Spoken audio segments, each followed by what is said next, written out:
Happy Storytelling Day. It is such a great day because this is the day that brings people together in a way that brings history alive.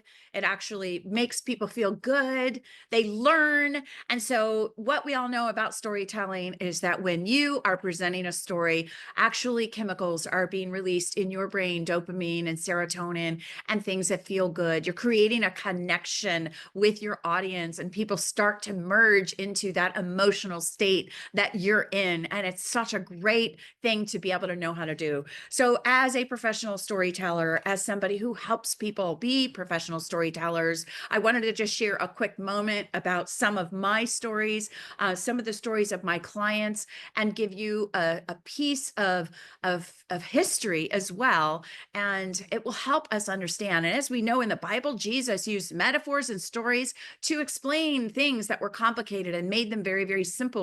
So as long as we know, that is how history has been, given to us through the ages. So I wanted to share just a quick story about one of my clients, Wade. Now Wade is a CEO or COO and now is a CEO, and his goal was to become CEO. And he knew that he needed to come out with a big splash with his audience. He was going to be speaking to his entire hospital.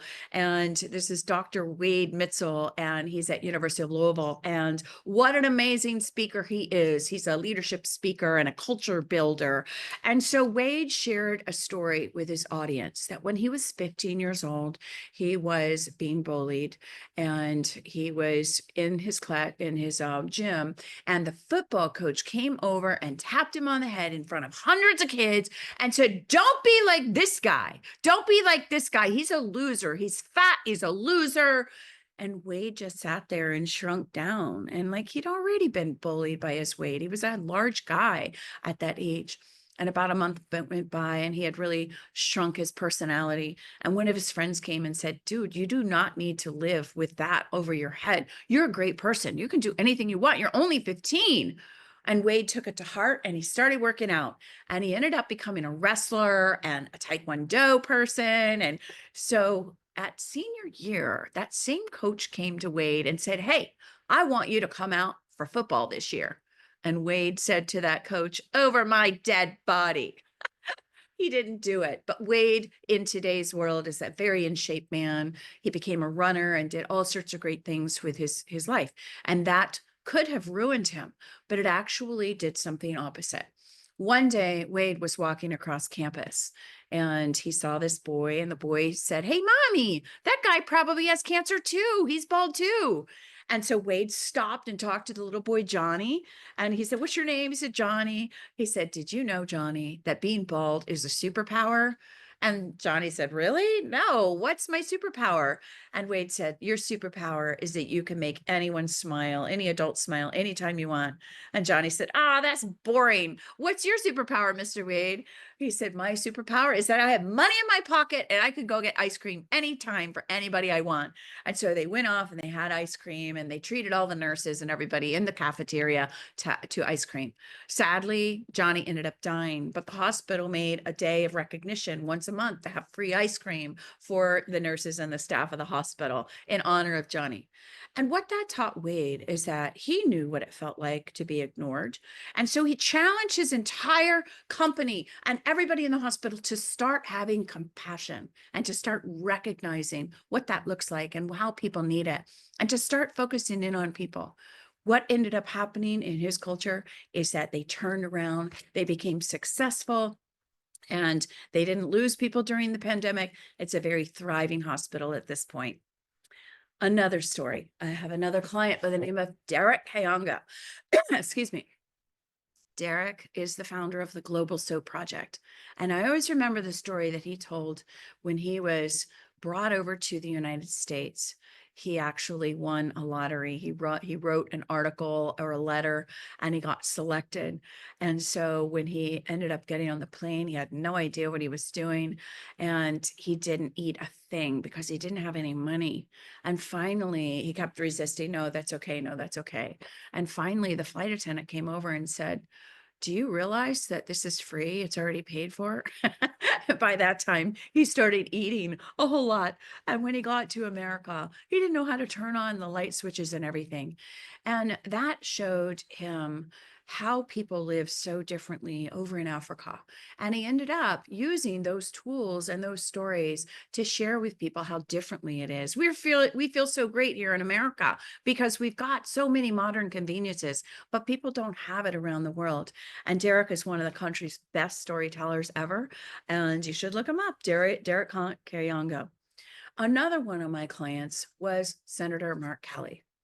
Mark Kelly told a story about how he learned how to keep going and persistent and be persistent when things got hard. And he shares a story about his mom.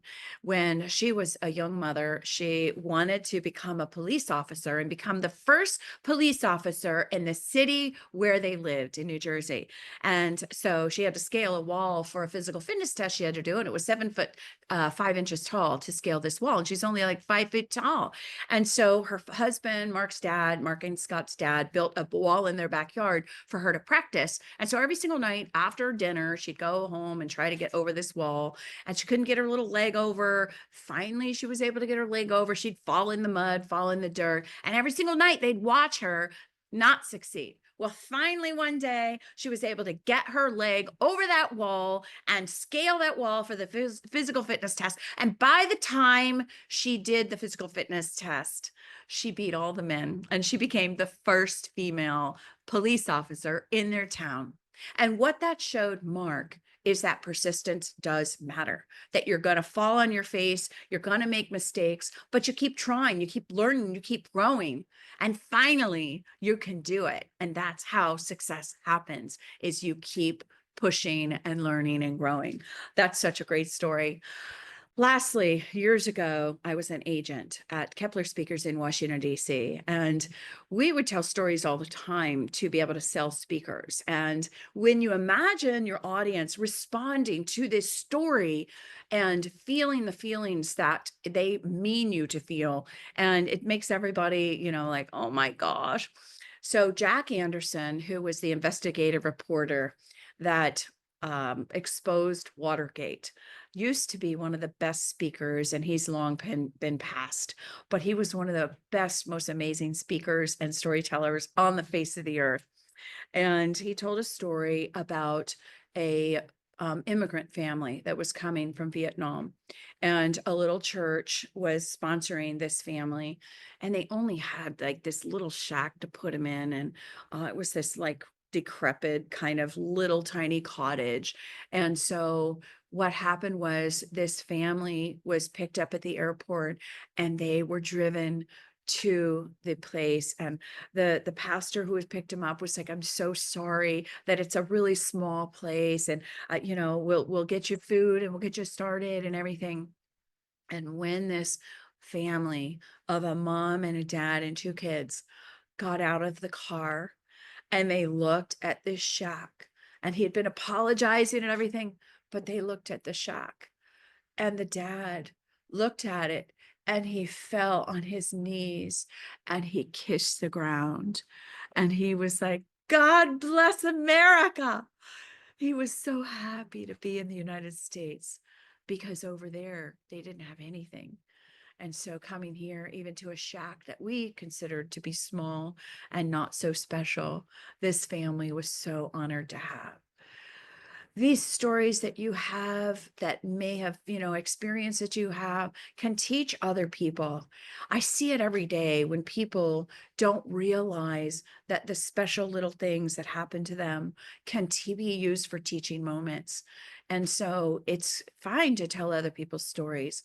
But when you want to have an authentic relationship and create a connection with an audience or with your video audience, share from the heart and share a story that happened to you.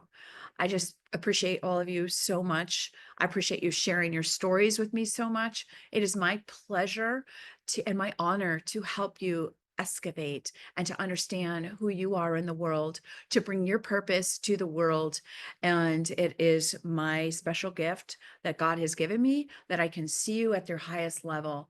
And so when you do share your heart, it exposes where you're supposed to be. And people like me can pull it out and help you promote it and let the world know what this lesson is. And so I just appreciate all of you. Look forward to meeting you. If you have any questions, visit our website at marygardner.com. We have a master class. We do storycraft summits. We've got one coming up soon. And we'd love to talk to you to help you make your story, your brand story, a message that can resonate throughout the world. Thank you so much. And don't forget, stay inspired.